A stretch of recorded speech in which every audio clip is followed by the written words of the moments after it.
कि इस क्लास में बच्चों हम लोग देखेंगे कंटिन्यूटी के प्रॉब्लम को हम लोग कैसे सॉल्व करेंगे और उसका क्या ज्योमेट्रिकल इंटरप्रिटेशन है। चलिए उसी पे बात करते हैं आज के क्लास में। कंटिन्यूटी क्या है और कैसे किसी फंक्शन का कंटिन्यूटी चेक करेंगे।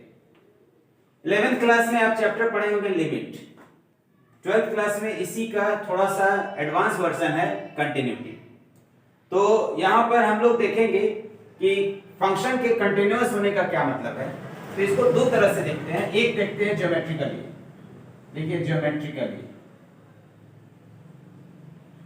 ज्योमेट्रिकली अगर देखेंगे तो ये दिख रहा है कि फंक्शन जहां टूट जाए उसको डिसकंटिन्यूअस पॉइंट कहते हैं। ये पॉइंट क्या हो गया? ए इज पॉइंट ऑफ डिसकंटिन्यूटी। ये डिसकंटिन्यूटी का पॉइंट है। और यहां पर अगर देखेंगे तो ये फंक्शन भी टूट रहा है और टूट कर अलग अलग है, तो ये भी क्या है?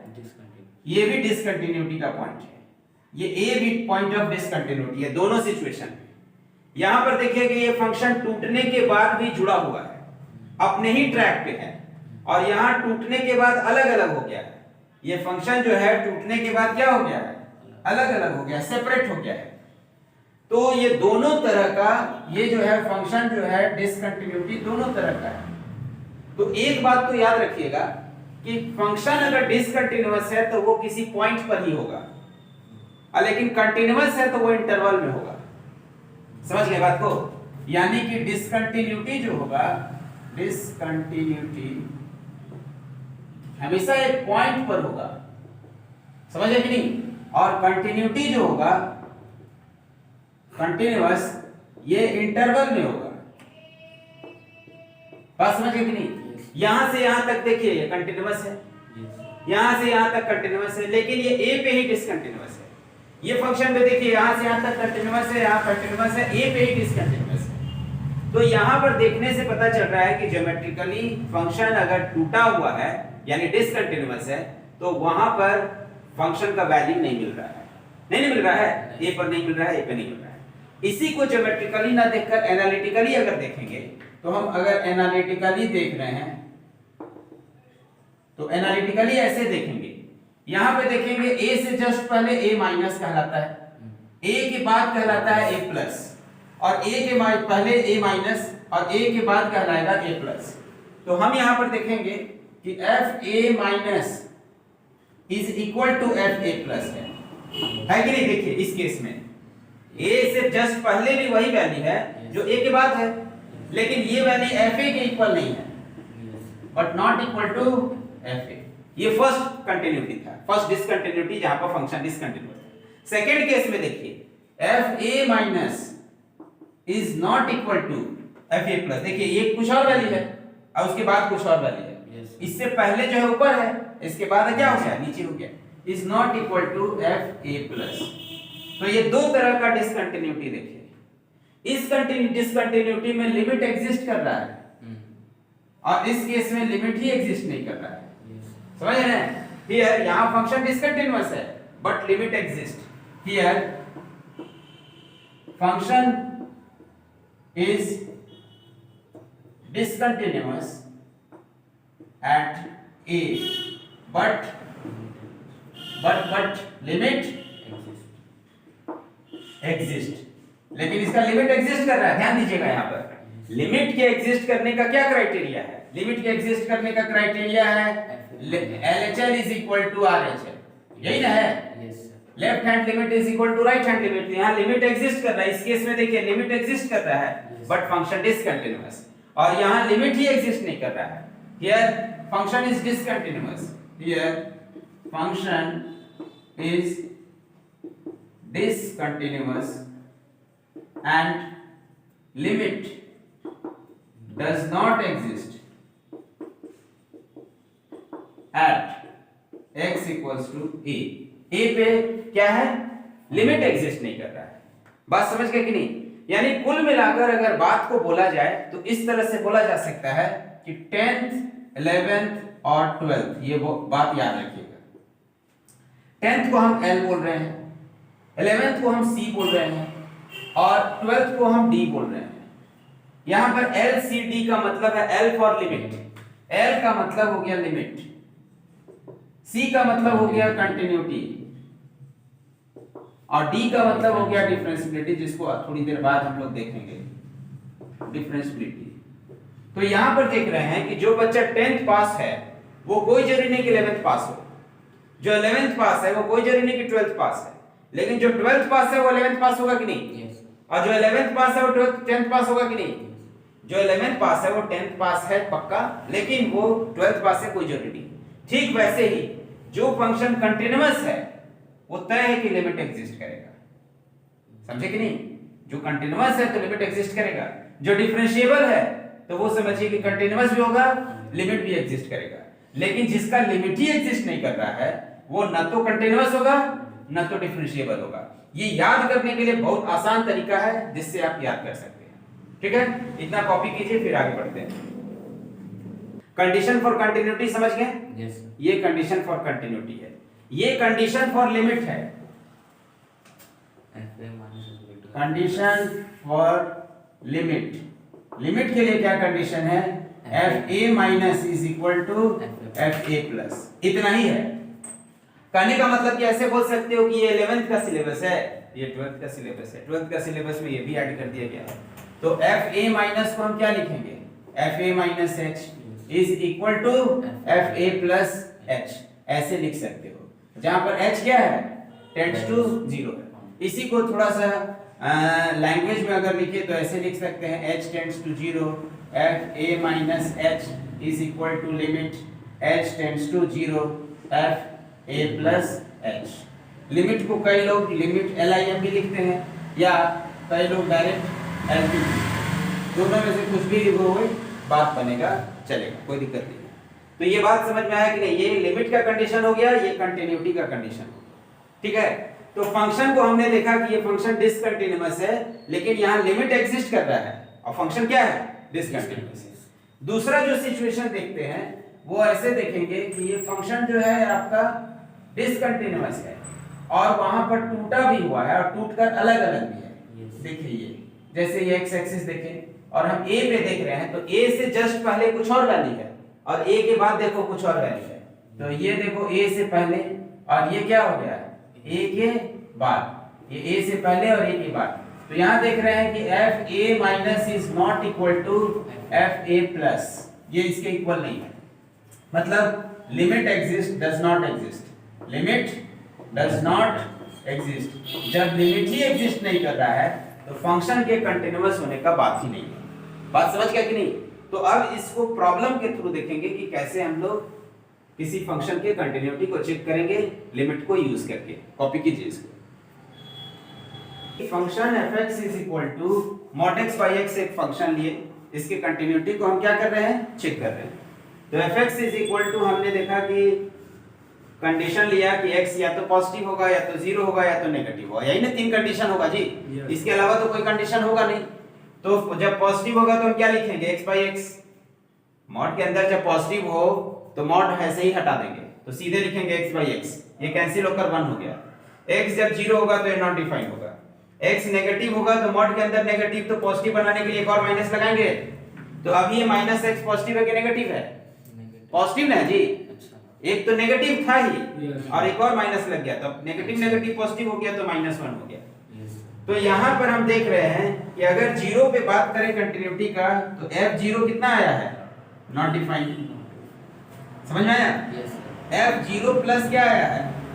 0 प्लस का मतलब है 0 प्लस h, 0 प्लस h ना, यानी 0 से ज्यादा, या इसी को लिख सकते हैं लिमिट h टेंड्स टू 0 और f 0 प्लस h। तो 0 प्लस h को क्या लिखेंगे? ये आ गया 0 प्लस h का mod by 0 plus h। 0 plus h तो खुद पॉजिटिव नंबर हो गया, 0 से थोड़ा सा ज्यादा, तो ये क्या लिखेंगे? मॉड हटा देते हैं, तो 0 plus h by 0 plus h cut कर क्या हो गया? 1, वही ये 1 है कि नहीं? अब तीसरा देख लेते हैं f0 माइनस। तो 0 माइनस क्या हो गया? 0 माइनस का मतलब f0 माइनस h। समझ आया?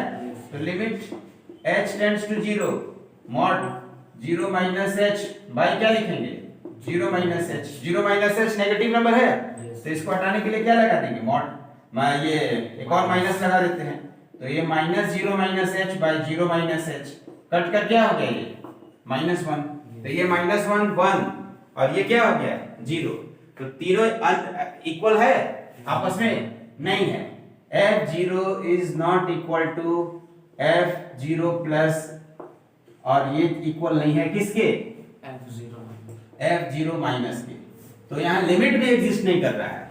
लिमिट एग्जिस्ट कर रहा है नहीं और यानी ये दोनों कंडीशन था लिमिट के लिए तो यहाँ लिखेंगे limit does not what exist limit exist नहीं कर रहा है।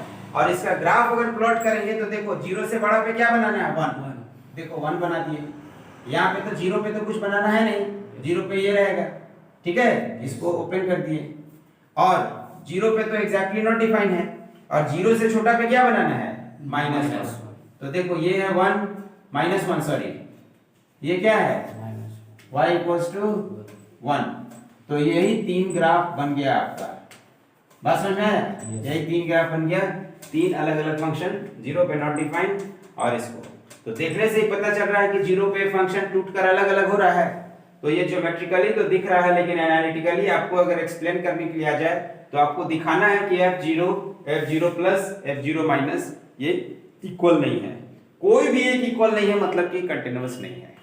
लेकिन यहां पर हम लोग देख रहे हैं कि लिमिट भी एग्जिस्ट नहीं कर रहा है। जब फंक्शन टूटकर अलग अलग हो जाए तो समझिए कि लिमिट भी एग्जिस्ट नहीं कर रहा है ठीक है लिख लीजिए इसको। मान लिया आपसे पूछ दिया जाए कि चलिए बताइए कि fx इज इक्वल टू ये मान लिया हम दे देते हैं fx इज इक्वल टू दे दिया गया है कि x square if x greater than 0 and minus x if x less than equal to 0 ऐसे दे दिया गया और लिख दिया गया है चेक कंटिन्यूटी इसका कंटिन्यूटी चेक कीजिए तो आपको दिख रहा है कि अकेले x स्क्वायर कंटिन्यूअस फंक्शन है अकेले -x भी कंटिन्यूअस फंक्शन है। x स्क्वायर का ग्राफ अगर हम बनाए तो ये फंक्शन है दिख रहा है कि कहीं पेन नहीं उठाना पड़ रहा है कहीं नहीं पेन उठाना पड़ रहा है कहीं नहीं हाथ उठाना पड़ रहा है देखने से भी लग रहा है कि कंटिन्यूअस है तो कंटिन्यूअस है और -x का ग्राफ ये हो गया ये है सॉरी -x ये है -x हो गया ये तो ये ग्राफ माइनस ये भी कंटिन्यूअस है लेकिन ये इंटरवल में है। इस ग्राफ को किधर बनाना है जब x पॉजिटिव है यानी किधर बनाना है इधर नहीं बनाना है और इस ग्राफ को तब बनाना है जब x नेगेटिव है और दोनों को मिला देते हैं दोनों को जब मिला देंगे तो ये ग्राफ बनेगा ऐसे और ये ग्राफ बनेगा ऐसे समझे कि नहीं लेकिन इत्तेफाक से यहाँ पर जुड़ा हुआ है ये जुड़ा हुआ है कि नहीं कैसे जुड़ा हुआ है इसको चेक करने के लिए क्या करेंगे f0 देखेंगे f0 क्या है इस इंटरवल में है ना इस इंटरवल में है तो -0 यानी क्या हो जाएगा 0 f0 प्लस देखते हैं यानी 0 f0 प्लस h 0 से थोड़ा ज्यादा यानी ये तो इसको लिखेंगे 0 प्लस h का होल स्क्वायर तो h स्क्वायर h तो खुद 0 है टेंड्स टू तो ये भी लगभग 0 होगा नहीं f0 माइनस 0 से कम यानी ये तो ये भी कितना होगा f0 माइनस h तो ये माइनस 0 माइनस h यानी प्लस h टेंड्स टू 0 है तो ये भी क्या होगा लगभग 0 तीनों सेम है कि नहीं यानी ये फंक्शन कंटीन्यूअस है। लेकिन एक बात याद रखिएगा जहां फंक्शन शार्प कॉर्नर बना दे क्या बना रहा है शार्प कॉर्नर इस पॉइंट पर क्या बन रहा है शार्प कॉर्नर बन रहा है जहां ग्राफ शार्प कॉर्नर बना दे उस पॉइंट पर फंक्शन डिफरेंशिएबल नहीं होता है। ये पॉइंट क्या हो गया नॉन डिफरेंशिएबल पॉइंट हो गया यानी एट x इक्वल्स टू 0 लिखेंगे फंक्शन इज नॉन डिफरेंशिएबल। याद रखिएगा ग्राफ से आप तुरंत समझ सकते हैं यानी यहां पर इसका डिफरेंशिएशन नहीं होगा ये नॉन डिफरेंशिएबल होगा। ये क्लियर है कि नहीं कॉपी कीजिए इसको। चलिए अब देखते हैं fx इज इक्वल टू ले लिया हमने function fx is equal to मान लिया x प्लस 2 और ये हम ले लेते हैं 5 if x greater than equal to 0 and x less than 0 मान लिया ये तो आपसे क्वेश्चन पूछा जाए, trace the curve and check continuity and limit, और इसके लिमिट को और कंटिन्यूटी को चेक कीजिए। तो देखिए ग्राफ कैसे बनाते हैं। ग्राफ बनाने के लिए क्या किए, पहले कोऑर्डिनेट एक्सिस ले लिए, ये एक्स एक्सिस है और ये वाई एक्सिस है। तो पहले हम इसका ग्राफ बनाते हैं। y इक्वल्स टू क्या बनाए, x प्लस 2। तो x प्लस 2 बनाने के लिए टेबल ऐसे बनाएंगे, x 0 तो y क्या हो जाएगा 2 होगा, x 0 तो y 2 और y 0 तो x क्या हो जाएगा -2। तो 0 पे 2 है, देखो 0 पे 2 ये है और -2, 0 यहाँ है। समझे कि नहीं? ऐसे ही ना ग्राफ बनाना था, लेकिन ये केवल पॉजिटिव में बनाना है, नेगेटिव में नहीं बनाना है। इधर बनाना है नहीं। ये देखो लिख रहा है कि केवल पॉजिटिव में बनाइए और इंक्लूड करना है 0, यानी यहाँ से। तो ये सब लेना बेकार है, केवल पॉजिटिव में बनाना था। और ये लाइन क्या है हमारा, y equals to x plus 2, और नेगेटिव में क्या बनाना है, x इक्वल्स टू 5। 5 किधर होगा, 5 हो गया 2। अब ऐसे इसको ऊपर कर देते हैं, 2 3 4 5 मान लिया ऐसे, यही ना है 5। यही लाइन है y इक्वल्स टू 5। इसको नेगेटिव में बनाना है, यानी ये 0 को क्या करेगा, एक्सक्लूड करेगा। ग्राफ ऐसे बनेगा कि नहीं, देखो ये और ये ग्राफ बना है। ये समझ में आ रहा है ना, ट्रेस देकर मिटा दिया अगर तो देखो दिख रहा है ना ग्राफ, ये ग्राफ और ये ग्राफ। तो अब आपको तो दिख गया, सब कुछ दिख रहा है कि लिमिट डज नॉट एग्जिस्ट। तो लिमिट एग्जिस्ट नहीं तो डिसकंटीन्यूअस तो नॉन डिफरेंशिएबल। समझे कि नहीं? लेकिन इसको एनालिटिकली लिखेंगे कैसे, तो f 0 पे क्या हो रहा है, देखो 0 पे क्या मिलेगा, 0 पे देखो क्या मिला 2। f 0 का मतलब हो गया 0 प्लस 2, 0 इसी इंटरवल में ना आ रहा है, 0 प्लस 2 यानी 2। f 0 प्लस h या लिमिट h टेंड्स टू 0, और क्या है तो f 0 plus h, 0 plus h यानी 0 से बड़ा, यही ना कंडीशन आएगा। 0 प्लस h प्लस 2, ये भी क्या आ जाएगा 2, क्योंकि h तो टेंड्स टू 0 है। फिर लिखेंगे f 0 माइनस h, 0 से कम, तो limit h tends to 0, 0 minus h 0 से कम, यानी कितना है ये 5 है। ये वैल्यू आपका 5 आ रहा है। fx अगर पुट करेंगे तो ये वैल्यू है 5। तो देखिए इक्वल नहीं है, इक्वल है, लिमिट भी एग्जिस्ट नहीं कर रहा है। ये दोनों इक्वल होता तो लिमिट एग्जिस्ट करता है, लेकिन लिमिट भी एग्जिस्ट नहीं कर रहा है। तो यहाँ पे क्या लिखेंगे, limit does not exist at x equals to 0 and function is discontinuous at x equals to 0। x equals to 0 पे क्या है, डिसकंटिन्यूअस है। कॉपी कीजिए इसको।